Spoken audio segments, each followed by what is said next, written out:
Bienvenue au podcast Raviver le désir. Je suis François Renaud, sexologue et psychothérapeute. Aujourd'hui, on va parler de Dirty Talk. Puis, en fait, ça commence bien parce que je me suis procuré un micro. On m'a dit, en fait, que le son, parfois, n'était pas super bon. Donc, je trouve que ça se rime bien avec le podcast d'aujourd'hui, la thématique d'aujourd'hui, d'avoir un micro et de parler justement de Dirty Talk. Donc, aujourd'hui, on va parler de Dirty Talk, mais comme d'habitude, vous pouvez nous envoyer des commentaires, des questions ou des thématiques que vous aimeriez qu'on aborde sur le podcast Raviver le désir à info@lesexologue.ca et allez voir nos ressources sur lesexologue.ca. Le Dirty Talk. Qu'est-ce que le Dirty Talk? Quelle forme peut prendre le Dirty Talk? Quelle est votre aisance, malaise, excitation ou turn-off que ça peut procurer en fait le Dirty Talk? Donc, il y a différentes formes de Dirty Talk qu'on peut avoir, puis il y a différents degrés d'aisance et de plaisir ou déplaisir qu'on peut aller rechercher. Donc, on a tous une relation en fait avec le Dirty Talk, puis Dirty Talk, je parle, ça n'a pas nécessairement besoin d'être dirty. C'est une catégorie qu'on peut avoir, mais ce que je veux dire, c'est s'exprimer dans le fond, finalement, oralement à son ou sa partenaire pendant la relation sexuelle de différentes formes. Donc, quelles sont les différentes formes de Dirty Talk? Bien, il y a évidemment le Dirty Talk. Donc, quand je parle de façon peut-être un peu cochonne, je vais dire par exemple des mots qui sont un peu plus crus. Je vais peut-être même utiliser des mots qui pourraient être dégradants, par exemple. Des mots comme, je sais pas moi, cochonne, salope. Donc, il y a des gens, par exemple, qui vont utiliser ce genre de paroles-là pour s'exciter et exciter leur partenaire. Pour d'autres personnes, ce genre de discours-là peut peut-être être perçu comme dégradant et un turn-off. On voit plus souvent en fait des termes dégradants envers par exemple une femme dans la sexualité qu'on va le voir par exemple envers un homme. Par contre, il y a certainement de la terminologie qu'on va ressortir pour les hommes aussi, mais c'est des choses que peut-être les gens vont moins avoir tendance à utiliser. Ceux qui sont plus communs, c'est généralement dirigé vers les femmes. Donc, il y a la catégorie peut-être un peu dégradante qui, quand je parle de dégradant, je ne parle pas nécessairement que c'est péjoratif. Il y a des gens, en fait, qui utilisent ça dans un jeu de rôle. Ils s'amusent, en fait, avec cette sexualité un peu plus, justement, tabou, jouer, justement, avec l'aspect peut-être soumission, domination. Il y en a qui vont l'utiliser, effectivement, de façon réellement dégradante.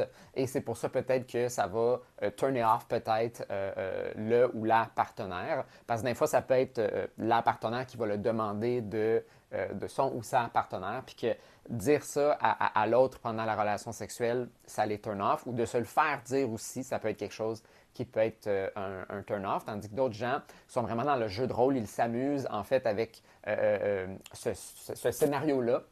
On prenne vraiment beaucoup plaisir, ça les excite. Puis il y a des gens, même en utilisant ces termes-là, ça augmente leur excitation au point d'avoir un orgasme. Et dans certaines circonstances, c'en est même nécessaire pour certaines personnes.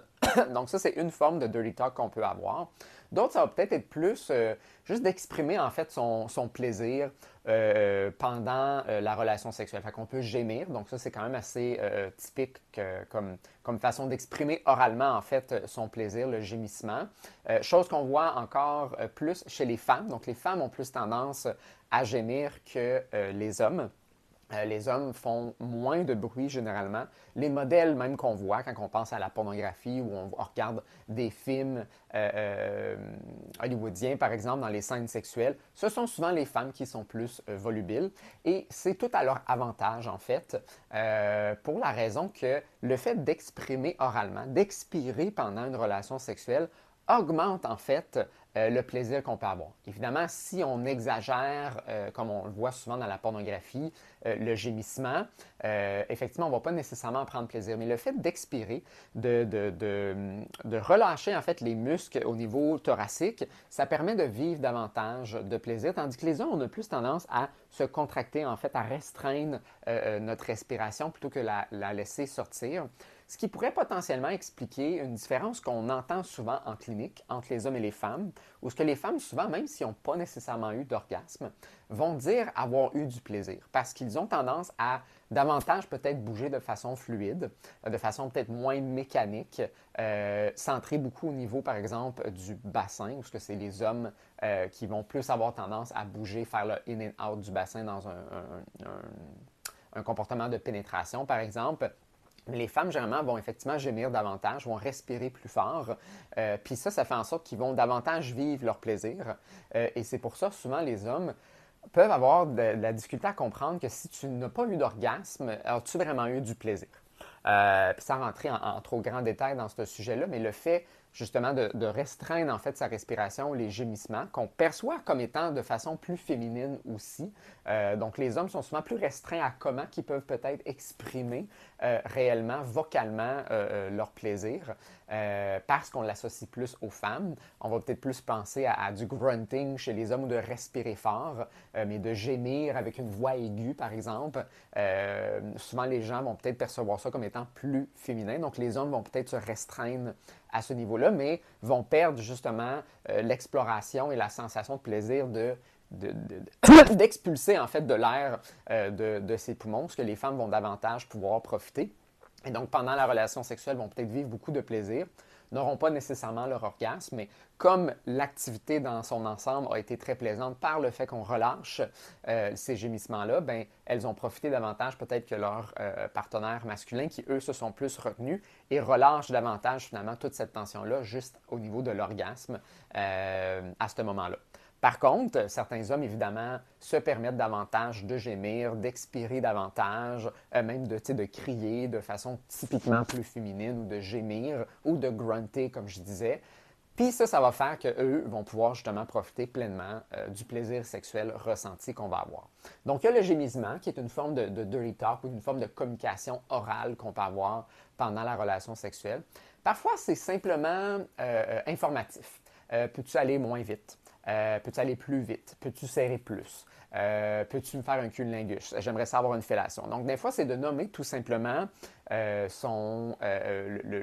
préférence sexuelle, le comportement, l'acte sexuel qu'on aimerait avoir avec son partenaire. Donc, ça nous informe ou on informe l'autre de notre préférence actuelle, de qu'est-ce qu'on aimerait avoir. Ça permet certains ajustements. Certaines personnes vont moins aimer parfois ce genre de commentaires-là parce que des fois, ça les fait sentir peut-être incompétents ou que ça devient très mécanique ou technique, trop précis. Puis ça leur enlève peut-être le plaisir de qu'est-ce qu'ils sont en train de faire. Et donc, certains partenaires finissent même par arrêter peut-être même de mentionner ce qu'ils préféraient ou la technicalité de certaines choses parce que justement, ils ne veulent pas froisser leur partenaire parce que c'est déjà arrivé dans le passé. Puis on est généralement, bien des gens, fragiles justement à ce genre de commentaires-là parce qu'on veut se sentir bon, on veut se sentir compétent. Puis l'autre qui nous dit de changer qu'est-ce qu'on est en train de faire, bien, ça nous donne l'impression parfois qu'on est incompétent. Parfois, par contre, il faut être capable de prendre le recul puis faire « Hey, je peux juste m'ajuster » puis prendre plaisir, même si j'ai juste à m'ajuster pour faire plaisir à l'autre. Puis il y a certaines personnes qui les apprécient, même critiquent leur partenaire de ne pas leur donner assez de feedback sur comment en fait ils devraient les toucher. Et donc l'autre personne a des fois l'impression de « mais je ne veux pas t'éduquer, je ne veux pas te dire exactement comment faire, je veux que tu le ressentes, que tu saches comment j'aime le faire ». Puis évidemment, on veut prendre le temps effectivement d'y aller avec le flow, on veut ressentir l'autre, on veut prendre plaisir, on ne veut pas être trop dans la mécanique ou la technicalité, mais parfois, on ne sait pas exactement qu'est-ce que l'autre va préférer. Est-ce que mettre plus de pression, moins de pression, être plus vite, moins rapide, mettre son doigt à l'intérieur du vagin, faire un petit twist avec le pénis, mettre la bouche sur le gland, aller plus profondément avec le pénis dans sa bouche, etc. C'est du feedback qui peut être intéressant à avoir. Mais si effectivement, à chaque fois, on est constamment en train de nommer chaque petite affaire qu'on veut, mais des fois, ça peut être un indice que peut-être j'ai de la misère à me laisser aller, peut-être que je vais me faire stimuler de façon trop précise, que je suis peut-être trop axé sur peut-être avoir un orgasme, puis pas juste prendre plaisir à être avec mon partenaire et ressentir. Donc, Parfois, effectivement, le dirty talk informatif, si vous voulez, où je donne des cues, du feedback sur qu'est-ce que j'aime ou que je demande peut-être du feedback, peut être bénéfique, mais parfois peut mener à amener la sexualité dans une forme de mécanique, une technicalité qui finalement se dénude du plaisir qu'on peut aller chercher et ça devient au contraire conflictuel parfois entre les partenaires. Il y en a d'autres, au contraire, ils aiment avoir ce feedback-là de façon récurrente et en profitent pleinement. À chaque fois, ils font juste s'ajuster. Des fois, on veut quelque chose de plus rough, des fois, on veut quelque chose de plus doux. Parfois, on a des sensibilités qu'on n'avait pas la dernière fois et ça permet tout simplement de s'ajuster. Ce n'est pas nécessairement une critique de la performance de l'autre personne. Parfois, par contre, l'autre va effectivement critiquer l'autre de façon orale, peut-être parce qu'ils sont tannés de devoir répéter la même chose. Donc, une autre plainte que j'entends souvent dans mon bureau, c'est « je suis tanné de t'expliquer comment j'aime ça, je ne comprends pas comment après autant d'années tu ne me connais toujours pas, que je dois encore te dire les mêmes choses et que tu les fais toujours pas ».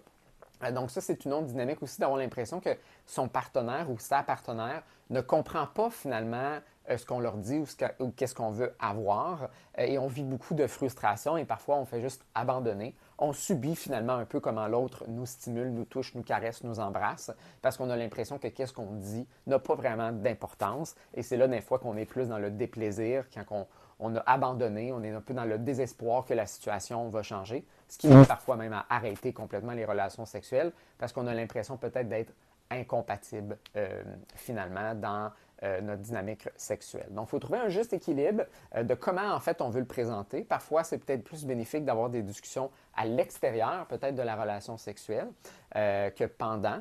Justement pour savoir plus spécifiquement comment l'autre va réagir à ce genre de commentaires-là pour qu'ensuite peut-être on l'intègre directement dans la relation sexuelle. Mais la fragilité, si vous voulez, d'un partenaire ou une partenaire n'est pas raison de ne pas nommer qu'est-ce qu'on aime ou qu'est-ce qu'on n'aime pas. C'est à la personne peut-être qui se sent froissée par le commentaire, si on le dit évidemment de façon respectueuse, puis c'était pas critique, condescendant à l'égard de l'autre, mais si on le dit de façon respectueuse, on veut juste une simple modification, puis qu'on n'est pas en train de contrôler de façon micro chaque petit détail de comment on se fait toucher, puis que ça ne devient pas non plus intéressant pour l'autre. Mais l'autre aussi à apprendre à prendre un peu plus de confiance dans ses habiletés, puis d'être capable de s'adapter aussi par rapport à ça.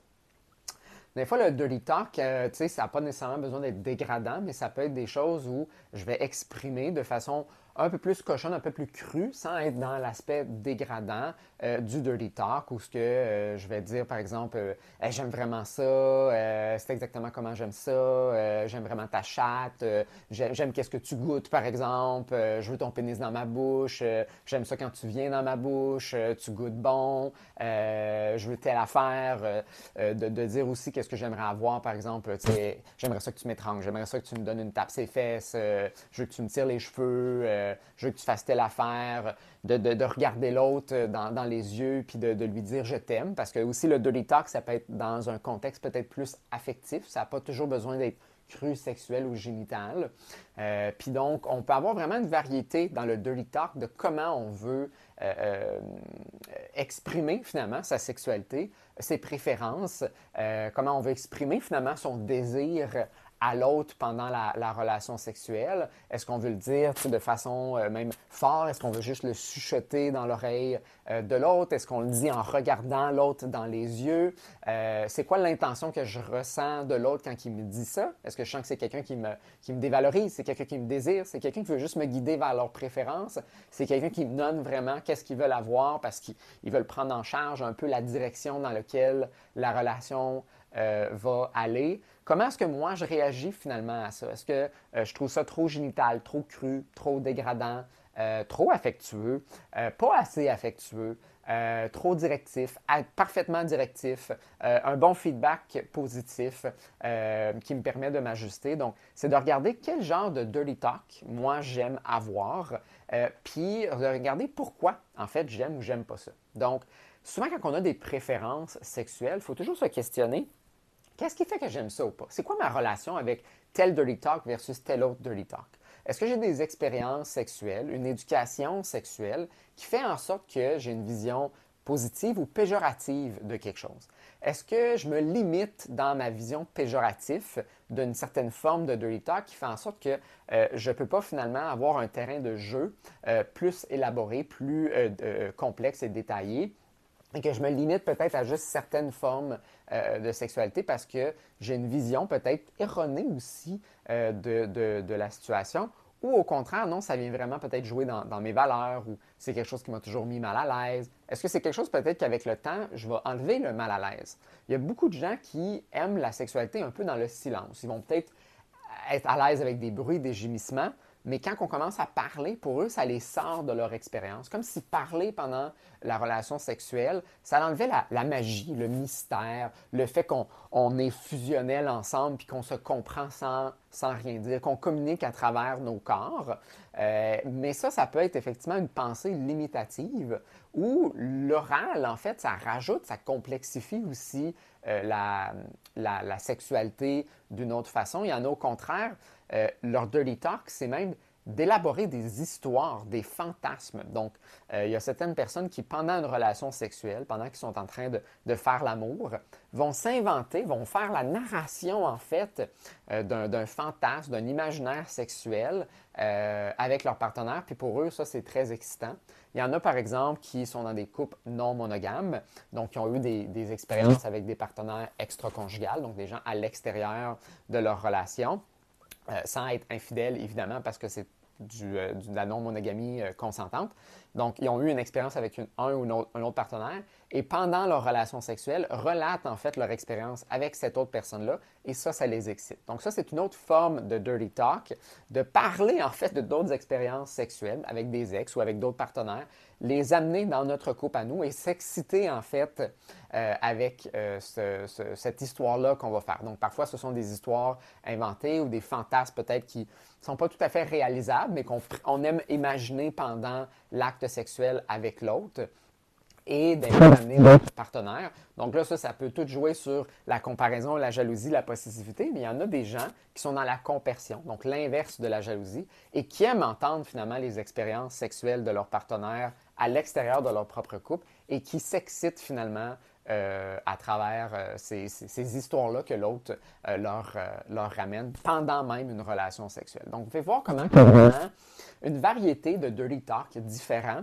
qu'on peut avoir différentes relations. Il y a peut-être des gens qui ont cringé à certains propos que j'ai dit, qui ont trouvé ça dérangeant, ça les a fait réagir. D'autres qui ont fait comme « Ah non, ça m'a excité » ou « Je l'ai dans mes fantasmes, mais je me sens trop gêné de le faire pendant une relation sexuelle, où j'ai l'impression peut-être que mon partenaire ou ma partenaire réagirait mal, mais j'aimerais ça l'introduire. » Comment est-ce que je fais pour introduire en fait du dirty talk, peu importe la forme que ça va prendre, avec son partenaire? Est-ce qu'il faut qu'on en parle avant? Est-ce que je peux l'introduire spontanément? Est-ce que le fait de l'introduire de façon spontanée par la surprise fait en sorte que ça l'excite encore plus? Est-ce qu'on prend ce risque-là peut-être de faire réagir l'autre négativement? Quel genre de dirty talk je pense que l'autre pourrait potentiellement aimer? Est-ce qu'on s'est même déjà posé la question? Est-ce que peut-être j'ai introduit, moi, du dirty talk? Puis je ne sais pas trop finalement si mon partenaire aime ça ou pas, ou peut-être que l'autre parle beaucoup pendant la relation sexuelle, mais j'aime pas vraiment ça, mais j'ai jamais osé le dire peut-être à l'autre, ou je me suis jamais questionné pourquoi j'aimais pas ça. Peut-être que j'ai été agréablement surpris.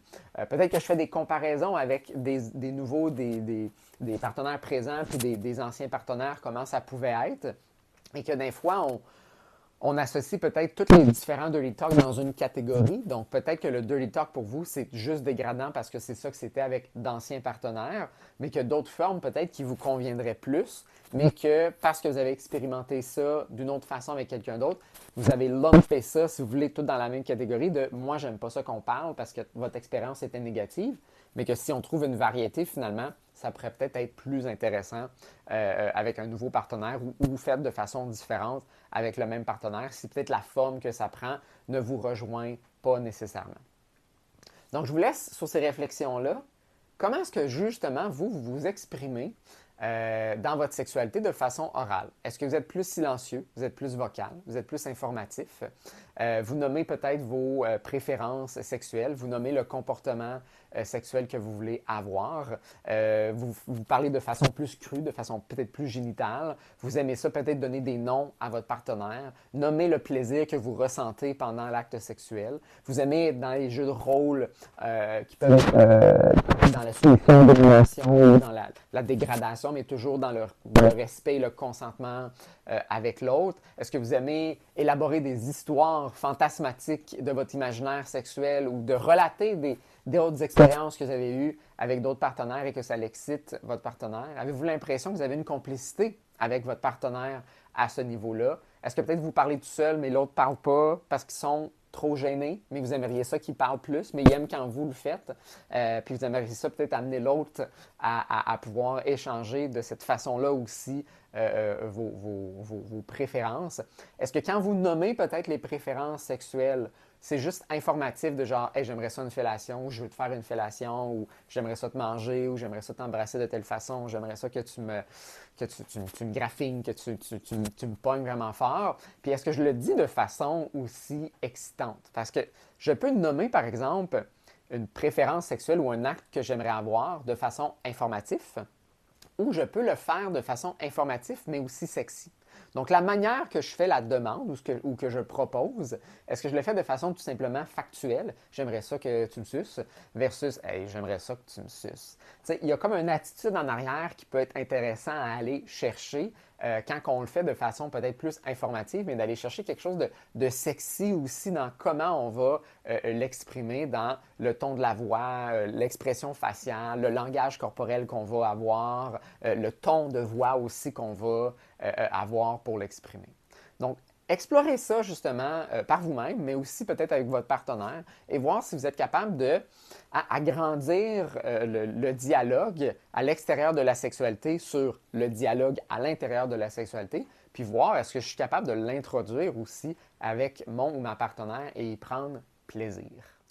Vous avez écouté le podcast Raviver le désir sexuel. Je suis François Renaud, sexologue et psychothérapeute, créateur du programme Raviver le désir sexuel. On se voit une prochaine fois.